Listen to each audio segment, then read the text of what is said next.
G'day and welcome to the Andy Gath Show. This is the first. Don't laugh, Jason. Oh. Because of you. So this will be the first and final episode of the Andy Gath Show. Got two special guests and also Jason Bonnington. But there's some reason we're wearing sunglasses. We have no idea why. But Jason, you can carry on from here. All right, I appreciate it. Welcome to the Andy Gath Show by popular demand. I said it last week. If he maintained the rage, we'd give him his own show. He's done it. What a beautiful introduction. Knocked him off kilter a little bit there. We're all wearing sunnies because, the future's so bright we've got to wear shades. Spring has sprung. And also Andy thought he'd rock up in his aviators. So, Ryan Sanderson, welcome to you. You had him on top of your head, but now you're looking sharp with you. That's an unusual. What type of sunnies are they? I wouldn't know. I just got them from the Charlton survey not too long ago. So they're probably about $20. So I'll take it. Sorry, Andy. I don't want to interrupt you. It's your show. Oh, sorry. I thought you might have borrowed them off his sister. You got to be prepared, Ryan. When you come in here, it's a den, mate. It is a lion's den. You got to be very careful. There'll be insults flying everywhere. And now it's Andy's show. It could get worse. Keita, why are you wearing sunnies inside? I don't know, and I feel pretty stupid, and it's actually quite dark. I can't see a whole lot, but I'll just roll with whatever you guys are doing, and it is the Andy Gath Show, so Andy's in charge. Well, we could get a sponsor here. The Charlton Service Station currently signing an agreement with Cody Winnell and the team at Harness Racing Victoria. But for now, we've still got three sponsors. They can start with Hip Pocket Workwear and Safety. Whether you're celebrating a win or shoveling in the stables, you want your staff to look their very best. And you do that with uniforms from Hip Pocket Workwear and Safety. They have you covered for clothing, protective equipment, and plenty more, not sunglasses.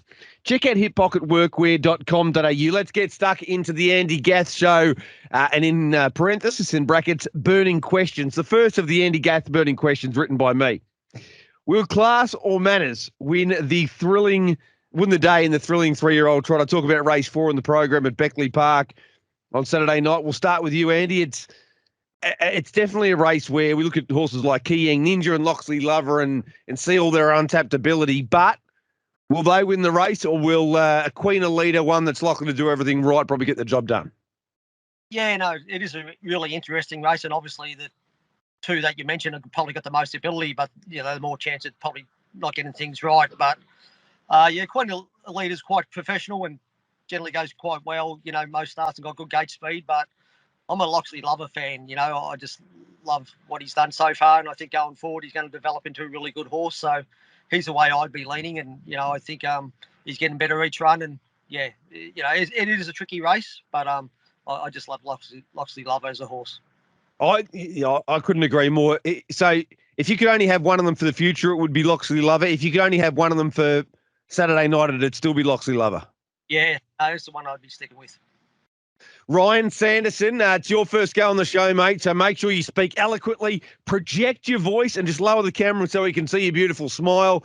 What do you think about this 3-year-old trotting affair? We've got, as mentioned, a couple of very gifted young trotters, but they might not do everything right. Who would you want in this race, both on Saturday night and going forward?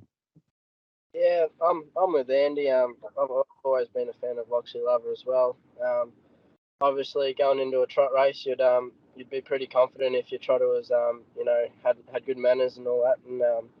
And he's just on the improve, like Andy said, and he looks pretty hard to beat in that race.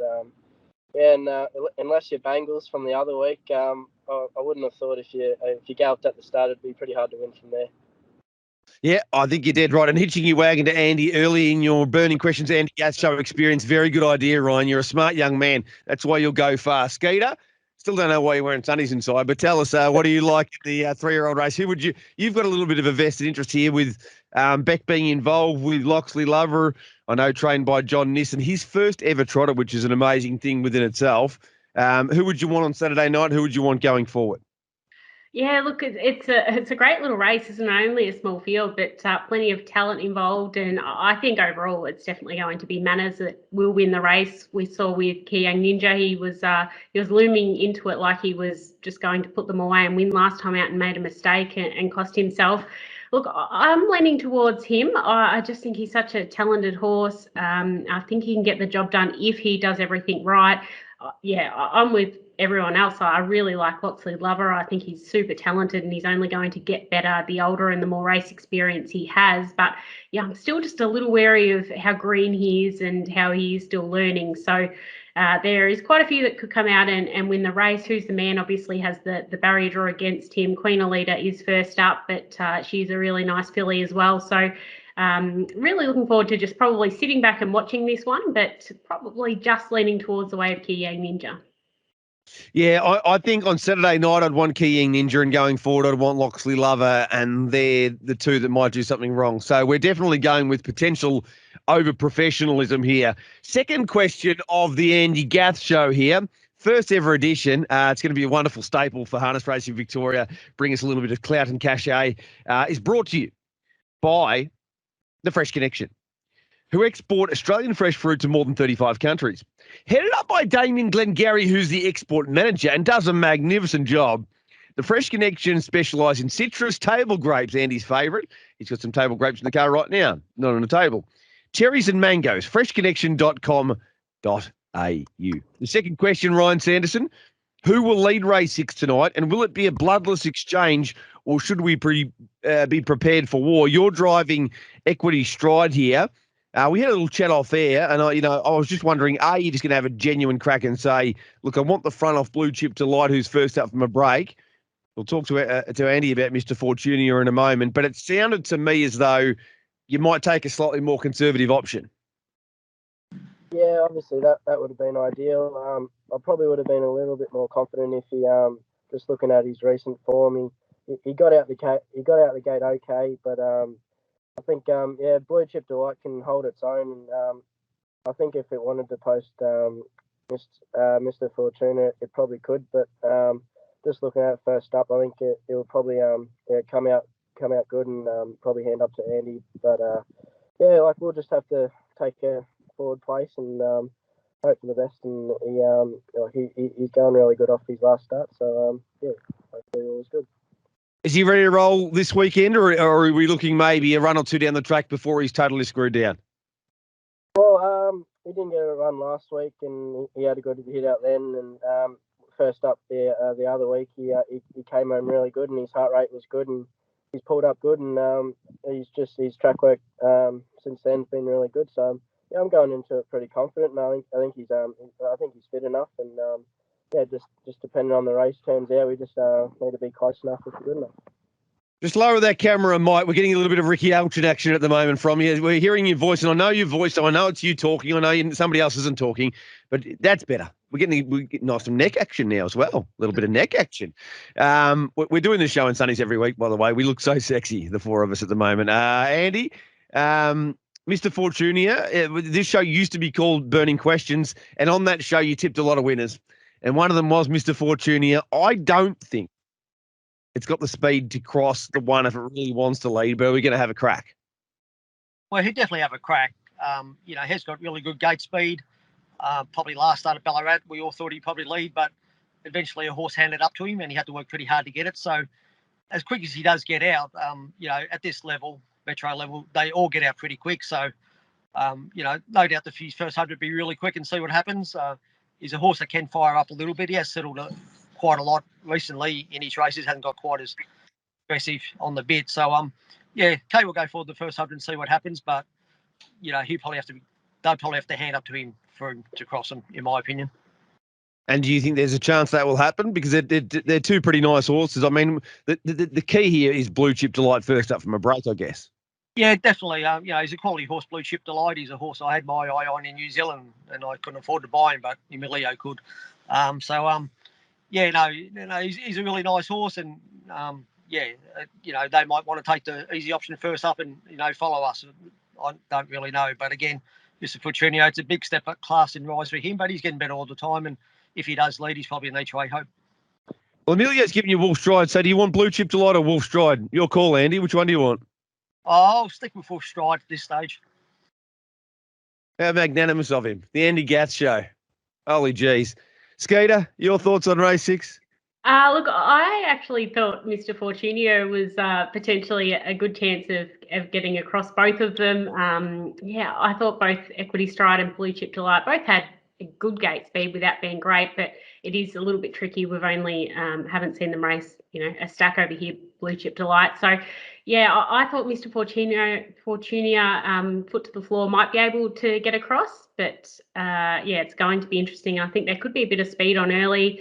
We saw last night Diamond Party obviously breeze and put a fair bit of pressure on, so I'm not sure whether Joe Pace will be going forward and keeping it an honest race. But I think if that does happen, it brings a few of those back markers into it.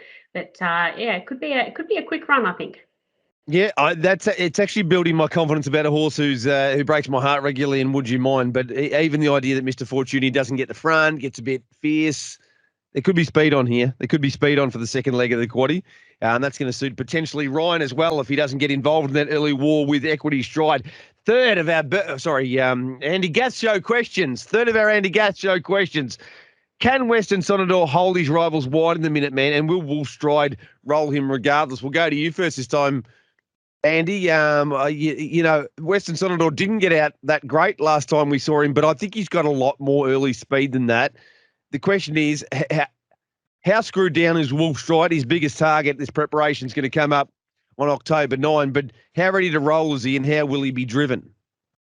Yeah, it's very difficult to get a horse mid-preparation, so you don't really know how much they've sort of done when they come into the stable.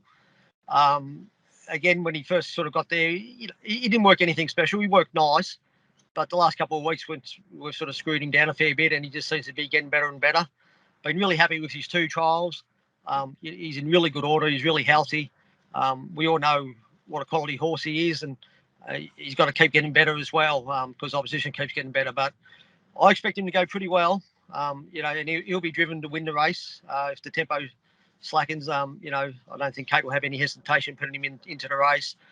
With Western Sonador, he's another quality horse, obviously, and he hasn't shown a lot of gate speed. There has been times that he has, but again, they're probably spacing his runs a little bit, looking at the bigger picture. So I'm not sure whether they'll test him too hard off the arm, but it is a little bit tricky race and a little bit intriguing race. We've got the back row draw to contend with, but he's a horse good enough to make his own, like I'd say, Wolf Stride.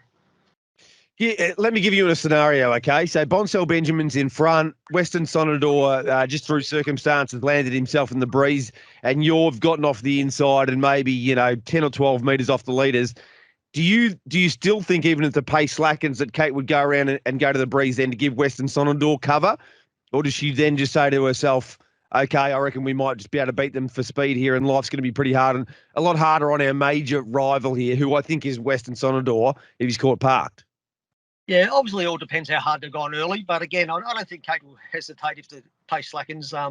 We're confident enough that, he can make his own like Wolf Stride. And, he's done a fair bit of work the last couple of weeks and 2 really, really good trials. So, he's pretty forward. I don't like that they are forward, but again, he's a new horse in the stable. Sometimes you don't know what you're doing is the right thing. So, again, he'll be put into the race. Skeeter, I'm not overly confident that Western Sonador will lead, but there's something that tells me he's a lot quicker. And with Bonsell Benjamin drawn right next door, I just wonder, and I know this isn't the Victoria Cup, but I just wonder whether this isn't the time just to run him out a little bit above his own steam and might be able to find the front here. It'd be very intriguing. I don't know what Wolf Stride's capable of doing under those circumstances, but I think it's going to be one hell of a race if it's Wolf Stride in the breeze and Western Sonador in front. Yeah, there's no doubt about that, Bon. And the start will be interesting. I tended to think that Bonsell Benjamin, this is the first opportunity they've probably had in a little while to try and lead on him. And we know Herb told us not that long ago that he goes like a lion in front. So I tend to think that they may try and lead all the way with Bonsell Benjamin. I do think on Western Sonador he can get out quicker than we saw last time out. He was just allowed to come out under his own steam on that occasion. But the big aim for him, or the initial aim, is the BHRC Caduceus Classic next weekend. So he's not completely screwed down this week. I think he will. The run will do him good this week. That's not to say he can't win. I think he can absolutely win. But yeah, they have been aiming for that race next week as well. So It's going to be an intriguing first couple of 100 metres to see what happens, and really looking forward to this one. Who have you tipped on top? Wolf Stripe. I've tipped Western Sonador. I don't know how a line goes in front, by the way. I'd love to see a line in front. We'll put a line in front of the field at some point and see exactly how they go. Ryan, everyone's talking Screwed Down. It's been used 15 times so far on the inaugural version of the Andy Gath Show. What do you think's going to happen here at the start? Spoke to Darby McGuigan on the radio today. I think he's pretty keen to lead with Bontel Benjamin. Yeah, that's what my opinion was. He hasn't really had a good chance to, roll to the top, and obviously he can grow a leg in front, and he's pretty hard to beat. Drawing 3, being next to Western Sonador is probably a good thing, because he has showed gate speed at times, but he's not the quickest out. And I think if Bontel Benjamin really pushes his button, he probably could lead, and that could bring Wolf Stride into the race too. So I'd be going Wolf Stride on top, just if Bontel Benjamin leads. I'll be scared of Bontel Benjamin. He's a lion with 5 legs at the moment. He's grown a leg in front. He's a lion. He might be able to knock everyone over. What is the right price for Wolf Stride before we move on to question number 4, Andy? Yeah, I think the market's probably right at the moment. I think it's about 220, 230. So, I think that's fair. Yep. I thought there were 2 winning. Do we agree? Well, I know you do, Skeeter. Do you agree? Torrid saying they've backed it relentlessly into $3.50. That seems inaccurate to me, Andy. Yeah, he's been savage in the line for, the last 3 months. He's been going really good, but when he has been winning, he's been fenced behind the leader, and, that opportunity's not probably going to be afforded to him this week. No, well, if you want to have a bet, by all means add to turnover, but no for me. It's a no for me. The last of our burning questions is with thanks to Falvo Fruits, specialist in table grapes since the 1960s. Michael and Josie Falvo are keeping the tradition going, and everyone loves their grapes. Keep an eye out for Falvo Fruits. You'll love them. You'll love them. Don't deny it. You'll love them. Question 4. We'll go to you first this time. We'll actually go to Andy because it's should we bookend quads 1 out with Tango, then with Madge? Now, I reckon they're not certainties. They're all good draws, but I want to bookend my quaddy 1 out with the 2 of them. I think Tango Taro just looks a class above. And Majestuoso, everything just looks like it's going to fall into place for a Majestuoso win here, Andy. Would you be horribly disappointed if either of them lost? I wouldn't be disappointed. I'd be disappointed if they didn't go. Don't play games with me, Andy Gath Show, man. You would be disappointed. Would you be disappointed if they? Okay, so if they go good and they lost, would you be disappointed? Not if they go well. Again, Barry 8's so hard to win, and I got 3 of them this week, so you can have the 888 all up. But Tango Taro could have drawn 9. If he had drawn 9, he's probably $1.30 chance. 8's that's a little bit more tricky. Obviously, by the time you get off, you can be 40 metres off the leader sometimes. So, but again, he's really in the zone at the moment. We've probably worked him out on what level of work he needs to go into these races. So, been really happy with him, and it's probably a drop down in class for him. So, he's definitely going to be hard to beat. Majestuoso, Barry 8's not so bad because he's only one on the second row, and it could be a little bit of heat early. He was probably a touch playing at Kilmore. He just sort of got a little bit lost on the bend, but his last 100 was really strong, and been really pleased with him since then. I just think he might have had a little bit of an off night, but his work since has been really good. So I expect the real Majestuoso to stand up there. And you've talked me into it. I will be disappointed if they both get beat. The Jason Bonnington Show again. No, not yet. It's the Andy Gath Show. Ryan, you've gone from showing us your eyes to just a lot of neck and sort of upper pectoral action now. So we'll just straighten that phone up a little bit to get a little bit more eyes from you. There we are. Now we've seen most of the torso. That's the main thing. What do you think here? When you're looking at the form guide, are you thinking that Tango Tara and Majestuoso were going to be awfully, awfully difficult to beat? Yeah. The Tango Tara looks the class above them horses. The 8 is a little bit sticky. He's going to have to do a bit of work, but his class should go in front of the rest of the horses. So he's going to have to do a bit of work, but I'd be pretty confident. And Majestuoso being one off the second row it isn't too bad, as Andy said, and he's going to have to do a little bit of work, but it just both of them look like the races for them. Yeah. There's question marks always. So I think there's less over Tango Tara personally, Skeeter, because even from gate 8 he gets off, he's the only one who can do the work. Like of the good horses here, he can do the work that's required to get him where he needs to be. Majestuoso is a little bit more dependent on tempo, but I'll be going 8 into a few into 8. I can tell you that right now. What are your thoughts? Yeah, I think so. I think it definitely looks Tango Tara's race. His last two have been outstanding, haven't they? And he's just gone to a new level. So I definitely think he should be winning. And Majestuoso, I would be pretty confident, should also win. The other one in the race, in his main danger in the market as well on paper, I think, is Maori Law, who has been excellent this preparation, but especially his past two. We saw him coming off that back mark and running a really good race last time out. So potentially he's the only danger, just if the race pans out in his favour. But I think that they both should go pretty close to winning. All right, just as we get to best bets, we need that phone right on your eyes here, Ryan. So get it, just straighten it up a little bit further. We've got a lot of. Yeah, there's the upper pectoral.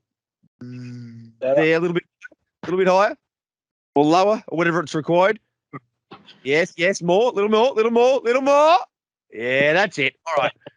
Best bet from you. I'm going to say mine already because you're driving in. So my best is going to be Tango Tara, but it's something better than, I think we'll get about $1.60 or $1.50 about Tango Tara. You're driving Dot the Eye in the first. He's led twice in about 197 starts, but I reckon he might be able to find the front and go very close. So he's my best at a price. What's your best of the night? Yeah, I thought Final Piece for David Murphy. It's he had a little freshen up, and it's won first up the other week, and he should be three fence at worst, and it looks like a pretty good race to suit that horse, and yeah, I'd be pretty confident if I was David. Skeeter?